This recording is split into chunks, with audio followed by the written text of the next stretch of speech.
things, of what that person or persons might have been feeling while they spent time in that asylum? Well, a lot of people felt depressed. Some of them scared. I know the one girl said something followed her home, and she was having nightmare after nightmare. Things, of what that person or persons. Oh, sorry about that. But okay. The people that went with me, I brought a group of 4 each time, and when they came out of it, none of them were the same again. It was so traumatic for them to go into a place with knowing the history that these women were tortured, raped. They would have children in the asylum, and to go in there, it's a lot of negative energy to take on, and some people are just not ready for it. And I'm telling you, a couple people didn't want to go back a second and third time, and there was one time, I think my final time, I just went with me and 2 other guys, because people, it starts dwindling. Once somebody goes in and sees energy brings on a lot of nasty stuff, whether it be demonic, whether it be just pure evil, whatever. I think that the negative energy has a lot to do with that, and I think that people should learn how to rid themselves of negative energy, and maybe things would go a lot better in the spirit paranormal world. I want to touch on cemeteries. I myself spend time in cemeteries, and Okay. I'd like to know if you have a cemetery experience that you would like to share as far as the ghostly adventure goes. Oh, I do. People don't realize it, but I've done more entity work than most human beings on the planet, and that is the truth. And I went to a cemetery once, and underneath the cemetery was tunnels, old tunnels. And the Catholic school would take the kids through the tunnels underground. At that time, since it went through the cemetery, the coffins and the bones were sticking through the tunnels. Like, you could walk down the tunnel, you could see a piece of the coffin, or it would be all rotted, and you'd see, like, a foot bone, Well, they sealed up the tunnels, but you were able to go so deep in them. And I remember finding this tunnel. I was like a little boy in a candy store. I got excited because it was all overgrown, and I took my team in there, and I hit my head and had a concussion that night. That was a thing. But had the concussion, and we were hearing voices in the tunnel. It sounded like talking and whispering and things. And so the cemetery, the tunnels underneath the cemetery. So a couple weeks later, I came back with a different person. It was just me and the other person. And I'm reading a gravestone, I'm sitting there. I'm a history buff too, big on history, big on archaeology, but I was reading this guy's gravestone, and, she's like, we're not alone in the cemetery. So what do you mean we're not alone? Because if we're not alone, that means I'm going to have to open up a can of whoop ass, because there's punks that dig up graves, all kinds of stuff. So I turn around and I look, and I got pretty good eyes at night. I don't even need a flashlight on some of my investigations. And I look over, and it's not a ghost, but it's this very large being. It's all black, solid black, like there's no color to it. It absorbs all light, and it was hunched over, but it had really long legs, and it had arms that were almost touching the ground. And this thing's like a foot off the ground, and all of a sudden, it grabs. There's a cross in the cemetery. The cross is about 6 feet tall. All of a sudden, this thing puts one hand on one end of the cross, puts its other hand on the other end of the cross, and then it peeks at me. And it looked like it had claws wrapped around a cross. Then all of a sudden, it ducks down, and from right to left, it's hovering off the ground and goes right through a tree, and it disappears. It's gone. And I see it, and I'm running. And the thing is, when I started seeing it floating, when I seen this black thing floating, I didn't run away from it. I ran towards it, and I wanted to see what it was. And I mean, I was like, where did it go, man? I was looking up in the trees and everything. But that night, we didn't even make it out of the cemetery till another hour, because all of a sudden there's some train tracks behind the cemetery, and Al Capone used to have a little speakeasy back there. They used to throw the guys on the train tracks. So before we got out of the cemetery, we heard what sounded like a person being hit by a train. And then all of a sudden, it sounded like a body rolling down the hill. And all of a sudden, you see this apparition just take off and start running. But right before it happened, we heard some singing from, like, some blues, you know, something from the 1930s maybe. And we heard singing in front of us, like 20 feet out on the railroad tracks. We're standing in the cemetery. We're looking up, and we're like, who is it? Who could it be? And then all of a sudden, it's like a residual haunting that we experience. Basically, we witnessed two things that night. We witnessed an entity that was not a ghost, which is that black thing, shadow being, call it whatever you want to call it. And then we had witnessed the whole, it was like a reenactment of the train, the guy getting hit by the train. And you know, every year one or two people get hit by the train there. I used to go for walks on the train tracks myself at night. I used to try to balance myself on the rails and all that kind of stuff. But I mean, but one night I was balancing myself on the rails. I stepped aside for a train to go by, and about 3 blocks away from me, a guy committed suicide on them tracks. And the tracks go right behind the cemetery. The tunnel goes under the cemetery. It's a hotbed for paranormal activity. And it's not just ghosts. It was probably a demonic being.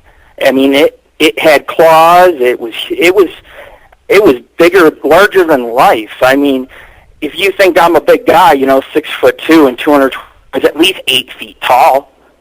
And it's like, yeah, and I chased it because that's what we do as paranormal investigators. We don't run from it, we go towards it. And that is always what I teach my investigators when they join my team. And I teach them that we face things head on. None of this little, we're not going to be like a TV show and say, oh, I felt a cold spot, let's get out of here, or something's going to get us. It's not going to be like that. If there's little green men from Mars, I'm going to walk up to the little green men. If there's a ghost and it's hooting and hollering and it wants to holler at me, okay, well, I'm going to ghost bust you. That's, you know, I'm going to chase you down, I'm going to get your photograph, and we're going to put you up on our website. And I do tell some of the entities that. I do. Well, be honest and upfront with them. That's what I always say. We do have a question that came in, and they want to know if you captured any pictures while you were in this cemetery. Well, we've captured. So, if you mean ghostly ones, yeah, we have. We have ghost pictures in our investigation archives of our site, and you can go through some of the pictures and you can see some of the entities that we've worked with. That cemetery was like my second cemetery or first cemetery I ever did in my life. When I was a little kid, I was always interested in ghost busting, you know. I was trying to ghost bust, and I did take a picture of a ghost as a kid. And so we all have our own hidden talents. You know, you got mediums, you got psychics. I just happen to be really good with ghosts. Like, I can get them to do what I want them to do. But I'm always honest with them, too. You know, I don't go in and I don't start lying, and I take nothing but pictures. Everything's untouched. We don't touch anything. You know, we show respect towards the property. And we show respect towards the ghost, and the ghosts show respect back. And sometimes they don't. Sometimes they're pretty mad, too. But, you know, there was an incident that happened once with a ghost. See, most ghosts are generally pretty peaceful, pretty nice, not too stubborn, probably genuine people, and they lived a genuine life, so their afterlife's going to be pleasant. But we were down in a mine, deep down in this mine, because out west you got a bunch of mines, you know, some of them have ghosts, and you go down there and the miners died, so the miners' ghosts wander the tunnels or whatever. Well, Tammy and I decided to have lunch inside Mount Potosi. And, you know, we're having lunch like 1,000 feet down in this mine, and I put my recorder about 10, 15 feet off to the side. I just left it alone, and that was it. I just put it off in the corner. I'm like, I'm going to go eat my fruit, my veggies, whatever, have lunch, dinner.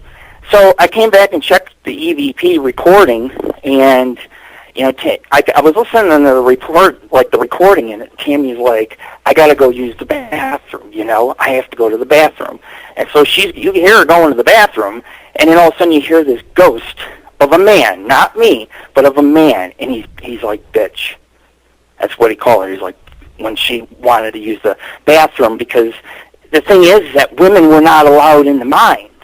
Right. This ghost did not like that there was a female in this mine, especially where about 50 to 100 guys died in this mine. So it could have been any of the men who died in that mine. But that miner, he did not like that she was going to the bathroom in the mine. But, you're 1,000 feet down, you're hundreds of feet down, you're climbing ladders, you're climbing down shafts and in tunnels. And so when you get down into a mine that a mile in, you're a mile underground. There's, you don't have anything but the light you have and the darkness. And all in between, there could be a ghost. You never want to get near a shaft.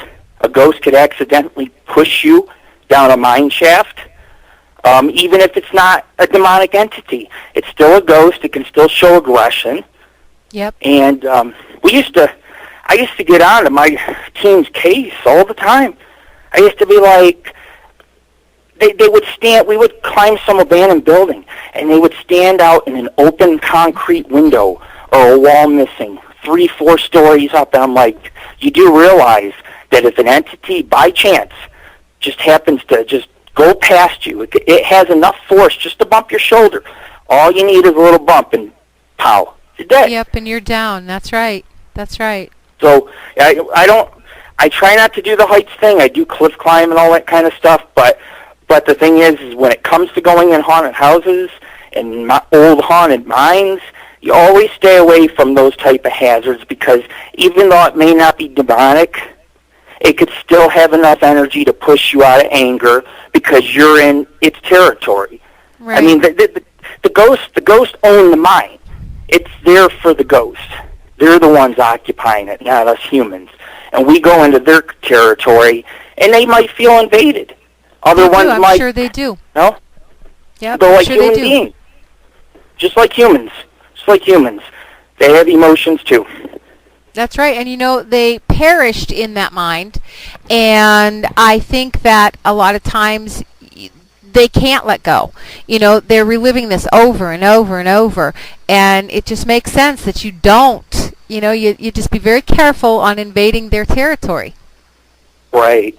Right. Well, and we have another question that came in also, and this is kind of off of the subject of mines, but this caller wants to know, you have a paranormal group and you do investigations. They want to know about any haunted houses that you have actually been in that you have actually wanted to leave. Well, I've been in a lot of haunted houses, and none of them I wanted to leave, and the reason why is if I leave, I can't document the activity. I don't get to see the ghost if I leave. So, no, there's never been a house I've left. Now, I will say something. That is a good question, because there was an incident that we did actually decide to leave. Out in Pennsylvania, they had this old farmhouse from the 1800s. Behind it, 2 old barns and a couple buildings on the site. And I went during the day, explored the house, went in around the barns, and I said, I'm going to come back here. And I'm going to come back at night, and I'm going to wander the property, look for ghosts. And, of course, right across from the farm is a cemetery. And I walk in the barn. I have a female with me, little tiny girl, so her safety is always my concern. And we went into the barn, and there's a little ladder going up to the loft, and we heard these heavy boots walking all around inside the barn. And they were just, it was something up above us, because you could see hay falling, you could see the floor rattling, and it was right above us. And if it was a person, they would have been like, "What are you doing on my property?" But this this is some abandoned property out in the middle of nowhere. And we hear the boots. And I told her, I said, ghost or man, we're out of here, And we left the farm because there was something upstairs. These barns, these are some of the largest barns in the state of Pennsylvania. Trust me, they are the biggest barns you will ever see. And when we went in, it was like a maze.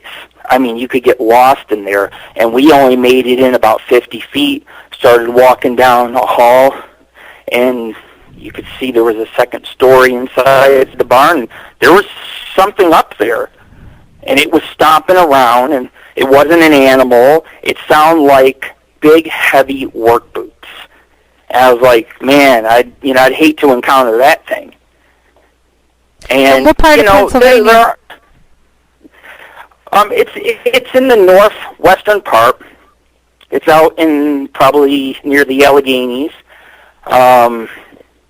It's just a abandoned house, and well, the house is no longer there.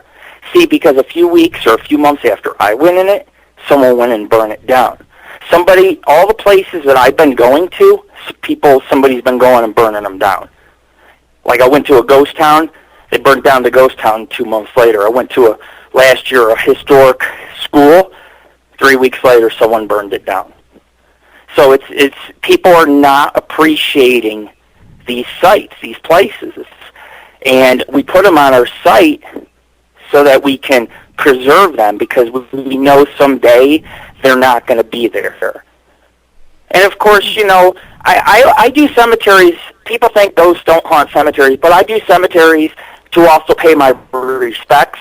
And when it's an abused cemetery and it's neglected, we like to make it known on our site so people can understand how sad this is. And I have seen a few of those pictures on your site. Why don't you go ahead and give the people that are listening or who want to check out your site instructions as to how to do that? It's www.paranormalghostsociety.org. And it's not ghost with an S. It's just the word ghost and then society.org. And then you just click enter. When you get in the main page, you can click there's 3 different banners on that page that say investigation archives, and then from there you can go wherever so that you can see the pics, the investigations. We've gotten the last 5 years we've stepped things up a lot. We used to be very, quite a plain ghost group for many years, just taking photos of entities.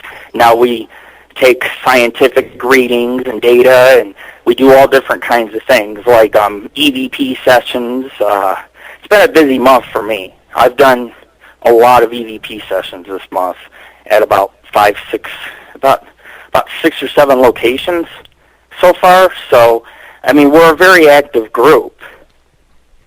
Go on.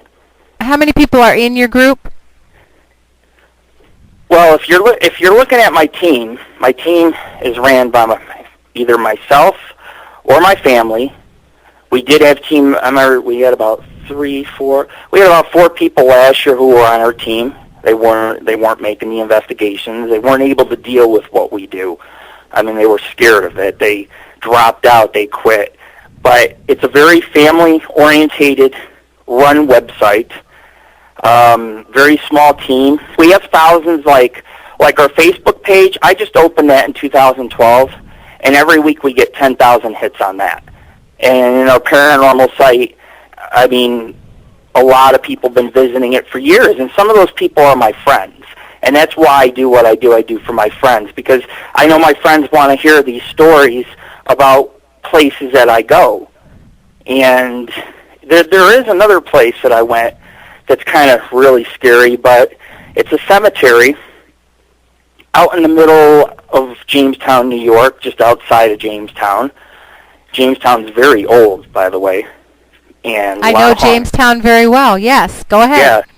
Yeah. And there was rumors for years that there was a headless horseman that haunted that cemetery in the woods nearby. And I wanted to test the legend. And you got to be careful what you wish for sometimes, because these things can come true. Well, I was in the cemetery taking my pictures. Back then, we didn't do many videos or EVPs, but I did take pictures, and I brought a sword with me because I figured if I brought a sword with me, it might be a horseman that, you know, from the British, and I might get the ghost to become active. And so I'm holding up the sword in the cemetery. I'm swinging it around. I'm like, come on, Headless Horseman, let's duel, you know. And I'm challenging this thing. And all of a sudden you hear galloping coming towards the cemetery, and you hear the horse. I mean, just this massive horse sound right in the cemetery. And it's like, you know, the guys that were with me were both deaf. They were deaf individuals, so they could not hear. They could see fine, but they had to read my lips. And I mean, imagine what they thought when I went up to two deaf individuals and I said, "Let's get out of here. The Headless Horseman is coming." And I mean, they both jumped in the car so fast. I was the last one in, but I just thought it was kind of funny because, you know, I like to get a rise out of some of my investigators. I like to see them scared, you know. I like them to know what it feels like to be alive. And being alive is when you can go out and you can ghost hunt, and it's not about fame or fortune. You do it because you enjoy it. And I enjoy looking for ghosts. I'm not sure I want your word for that, and you can just go back there again if you want to. But have you ever been or had any dealings with the train station in Buffalo, New York, that is presumed to be haunted? I know that you are originally from Buffalo, New York. So did you ever do anything in regards to the train station? I grew up there, and then I left to go out west at 19. And I did come back there to start my own paranormal group. That was one of the reasons. And the first investigation that we did when I opened up our doors is Buffalo Central Terminal Railway Station. And when we went there, we spent the entire night inside. And it was weird because I took a couple ghost pictures there, and one of them looked like a lady or a secretary. And the activity, there is activity in the train station. And of course, there's also been a lot of bodies dumped back there, a lot of murders, because it's been abandoned for so long. My father, when I was about 5 years old, my father took me to the top of the Central Terminal Station, and he lifted me up, and he said, "We're above Buffalo, you know, we're as high as the sky." And so I have memories of being there as a child. And so when I did it, then it brought attention from a local author to write about it because I said it's haunted, so he says it's haunted, you know. And then there was a TV show about it, and then it went viral, and now every TV show wants to do the place. But they don't understand that when I went to it, it was a lot different than it is today. Because today there is some restoration and stuff going on, but when I went to it, we were able to go in underground tunnels. There's tunnels throughout the place. We were able to go. We were going when there was people hiding. There's people that live there in the buildings. Yep. And you might come across them. And one night when we were there, it was me, a female, and a guy. And we walked in this, and we turned off our lights, and we could hear 4 people talking in the dark. And we were about to get jumped, robbed. That's what makes it so dangerous. It's like it's a place I would recommend for hauntings, but then when I say the neighborhood's bad, I really mean it. The neighborhood's bad. They broke into my car for a dime, just 10 cents. They broke into my car when I was in Central Terminal. So ghost hunting there, very active place. I am one of the very few people that has been up in the tower. I'm one of the very few people that's been in those tunnels. And when you walk in, the place is like hell. Like everything's rusted and ceilings coming down, and there's holes through certain, like you could be on the 3rd story and there could be a hole to the bottom, and you could fall to your death. It's a very dangerous place. Right. I've watched a couple of documentaries on it, and my husband used to haul cement blocks. We used to go up there, And I'd walk around outside, but I never got the opportunity to go inside. I was able to walk outside, and it's scary just to walk outside, and that neighborhood is not a good neighborhood. But you do get this feeling, this sense of kind of an evil, if I may say, kind of an unknowing what's going to happen next, and kind of I think I have to leave now. So I guess I'm kind of intrigued on what the inside would be like and what you would find just by seeing the outside and what I felt from being on the outside. But we have another question. It's odd. It's odd. There's voices. I was there 5 times. It's strange. You actually hear the voices inside. The question was, if you had a chance to investigate anywhere or investigate any certain topic, what would your favorite topic be? Well, I'll answer the first question. The one place I really want to investigate more than anything is Count Dracula's castle. I've had my eyes on that place for 20 years now. My favorite topic of the paranormal is Bigfoot, obviously, because I live in the mountains. I live it, I breathe it, I see it. I can use Bigfoot as an excuse just to go hike. And I could say, hey, you know what, I'm going to hike 15 miles to lakes in the middle of nowhere and sit on peaks and smoke a cigar and just puff away. And I might come across Bigfoot tracks. And so that's my favorite topic. Ghost, I really love Ghost too. I'm almost right there with Ghost because when I'm able to work with them and they work with me, it's a beautiful thing. And when people are there to witness it, it's a beautiful thing. And that's the problem. I bring people on my team. I can never keep them because they're always getting so scared. They want to head for the hills, It's like, did I scare you? Or are you scared because I knocked and something knocked back? I mean, that's what we're here to do. We're paranormal investigators. We're here to check it out. We're not here to run, but everybody, like she said that last week ago, someone broke the door down, spray painted on the inside, and broke the historical stairwell that they're trying to renovate because she wants to fix it up so that people can come and see it fixed up, not with holes in the floor or whatever. And so we have a whole new breed of ghost hunters out there that they think that, by spray painting and damaging things, that's how you get the ghost to communicate with you, and that's not how it works. No, that's not. You have to be able to talk to them. You have to be able to communicate. I'm an honest guy. If I'm in a cemetery and I want to smoke a cigar or whatever, I'll say, look, man, I'm tired. I need a cigar. I try, in order to maintain the peace, you have to be able to respect each other. It's the same thing with alien races coming to this planet, and harmony is what it's really about. And when I go in these places, there's nothing but harmony. It doesn't matter how negative the spirit is. I'm there because I chose to be there. I'm there to work with that entity. Entities have followed me home. My son, swears every day he sees some different ghost in this house. But it's what we do. It's who we are. It's in our blood. And, if I don't have anybody to go ghost hunting with me, I'll go by myself. Normally I bring Tammy with me because I've been training her the last 4 years, so she's almost been on every the chances of seeing. Right. I think the more you do it, if you do in 1 month, you go right. That's right. The more you do it, the easier. If you do like 5 cemeteries. That's what I'm saying. Exactly. You have to continue to do your research. You have to be consistent in your research. And I haven't changed anything since day one. I've always had the same methods. I train my investigators the same way.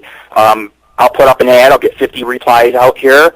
And a lot of them, they get scared because when it comes down to, hey, we're going to go check out this mine and this ghost town, they head for the hills. And it's like that's not how you learn to work with entities. And then those people eventually, they get bold enough to go out and do it. And when they do it, they damage the place. That's what Central Terminal is. That's the problem with Central Terminal. It's been, people have taken sledgehammers to the walls and to the concrete pillars, and the train platform has chunks of concrete everywhere. It's, you know, it's a sad sight to see, especially when you're a kid, or, you know, or you're ghost hunting and you go in a place and it looks nice, it's beautiful inside, and you come back 2 months later and you find out that a group of kids has been going in there knocking out the walls. It's just so disrespectful to the property, but it's disrespectful to the ghost. And so when people say, why do you get ghost apparitions? Well, it's because I'm respectful to them. And I'm very honest about who I am. And I will out more than others. But you can't just go on feelings alone. And see, that's what TV shows are about. When you see TV shows, it's feelings. It's, oh, it feels cold here, and, you know, anything to entertain the public. But what you see on TV is like nothing. It's completely TV shows are about. When you see TV shows, it's feelings. It's, oh, it feels cold here, and, you know, anything to entertain the public. But what you see on TV is like nothing. It's completely different than what we do here at the Paranormal Ghost Society. And it's an experience I think everybody should at least try. You know, I recommend people come out Bigfoot hunting with us. You'll see things. You'll see this stuff is real.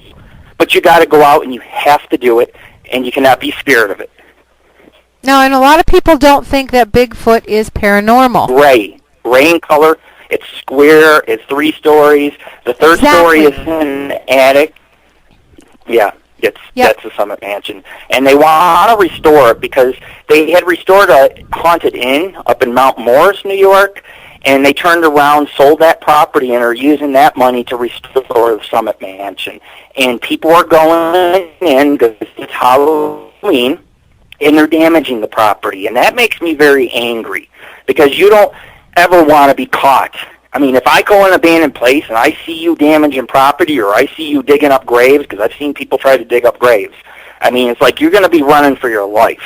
They're going to run for it because I'm going to chase them out. I'm going to, you know what I'm saying? I'm going to do what's right. And what's right is protecting these properties, because without these properties, you don't got no ghost. You have to have the property to have the ghost. If they level the house or the house burns down, nobody can enjoy it in the future. Nobody can ghost hunt it. Nobody can do EVP sessions. It is what it is. You know, and it's sad, and I've seen it. And like I said, someone's going out there, and they're burning all kinds of stuff of places I've been down, and it's been down at. And, you know, a lot of these, like, TV shows, a lot of them they're taking places off my site, and they're going to them. And I'm not pissed off about it, but I just want people to know that when I was ghost hunting, I was doing these places for a very first time. They haven't ever been visited by paranormal teams or camera crews. Some of them that I've been in were tightly locked down, and I got in them, and I went in, and, you know, back then, ghost busting was different. You know, it was all about seeing a ghost or getting a ghost on your recorder, or now we work a lot with EMF activity, where we'll hold the EMF detector in certain areas when we talk to them and see if we can get a rise out of that. But that's how ghost busting should be. It shouldn't, you know, it shouldn't be over traumatic. It shouldn't be a situation, oh, I feel a cold spot, or people, I know in one case there's this woman who's taking pictures of dust out in the desert, and she's calling them all demons. And it's like, where did you learn your ghost hunting? I mean, I'm not really a ghost hunter. I'm a parapsychologist. There's a difference. There's a difference. You know, I'm a parapsychologist is what I am, and a ufologist and a cryptozoologist. I don't consider myself to be an actor when I go in a place. It's the real thing. If I'm the only person in that asylum wandering in the halls, it's me and it's them. And maybe I don't see them, but that doesn't mean they don't see me. That's right. Now, I do want to... Go ahead. I want to... You're like a beacon of light in the night. And when you go to a place, because I go understaffed, that's why we have so many experiences. because we don't have 20 people with us. We don't have a camera crew of 20 guys standing around us. It's just me and maybe Tammy or me and yours. But hellhounds are supposedly folklore. In folklore, if you see them, they're a bad omen. They're signs of death. And I started working with hellhounds when I went to a Gutenberg cemetery in New York. I remember you could always see the red eyes in the woods looking at you, and sometimes you would hear them snarl, and that's when I first was introduced to them. And then I realized that they were in a place called El Dorado Canyon. And I went to El Dorado Canyon in the 90s because we went to cleanse the place because there was human sacrifices being done, and the guy told checking some mines out and stuff. And I get back in the car, I start it up, and I get about maybe 300 feet down from the road, and I look to my left, and you just see this black hound, and its eyes are just staring at you, you know? And it's like their eyes are like, when you look into their eyes, it's like they can see right through your soul. You just know. You just know. And the reason why, a lot of times what it is that people abuse canines, pit bulls, bull mastiffs, the bully breed type of dogs. They abuse them. Pit bulls fight in the rings, and so what the miners would do, the early Spaniards, they would bring these big black hounds on in, and they would guard their gold or their claim or the mine, and they would chain up the dogs in front of the entrances to each of the mines, and the desert heat would kill them because they didn't have no water or food. And when they come back angry, like they are just one angry dog rolled up of negative energy. And I had a second experience with the hellhounds when I just decided to throw away the compass and everything, and they were filming on the set, and I said, I'll be back in about 6 hours. I'm going to go climb in the desert and go look for some ghost towns and stuff. And I was in this narrow wash, and it was raining. And of course, you know, flash floods kill people all the time. So I'm thinking, man, there might be a flash flood. It was about 8 feet wide, and I'm in these narrows, and it's stone walls on both sides of me, and right on top of the stone wall, something was like snarling and growling, and I could hear it, but I couldn't see it. And so, you know, you could say they're hellhounds, you could say they're ghost hounds. People that normally see them end up dying very terrible deaths. I've seen them a couple times. Like I said, I've seen some kind of skinwalker last year ago cross a dirt road out in the middle of the foothills. One night I was off-roading having some fun, you know. I didn't expect to see what I seen. But there are, you know, skinwalkers can change into wolves and things like that. And then you have your ghostly hounds, and they call them hellhounds because they're just so negative, Deborah. I mean, they were not fed. They were practically eating each other. They were on a chain. You can imagine that when that dies, when that energy leaves that dog's body, you can imagine that dog is going to be so vicious in the afterlife. And that's where you get your hellhounds. A lot of mines out near El Dorado Canyon. There was a lot of miners who had a lot of dogs die. Some guys found some dog bones out by one of the mines, still on their chains. So, you know, it's like people tell me, well, there's hellhounds out here. Well, that's why. Because these are dogs that are deceased, and they're very vicious. And people got to keep in mind that just because it's a ghost, like I said, doesn't mean it cannot hurt you. You could stand on a balcony and you can get pushed right off. Yep, definitely could do some damage. Well, I would like to thank you, Lord Rick, for being with me once again. Yeah, it's been great. Yeah, it has been great, and I will definitely have you back again. I'd like to thank everyone for listening tonight, and tune in next weekend as we have a surprise as I talk paranormal with you.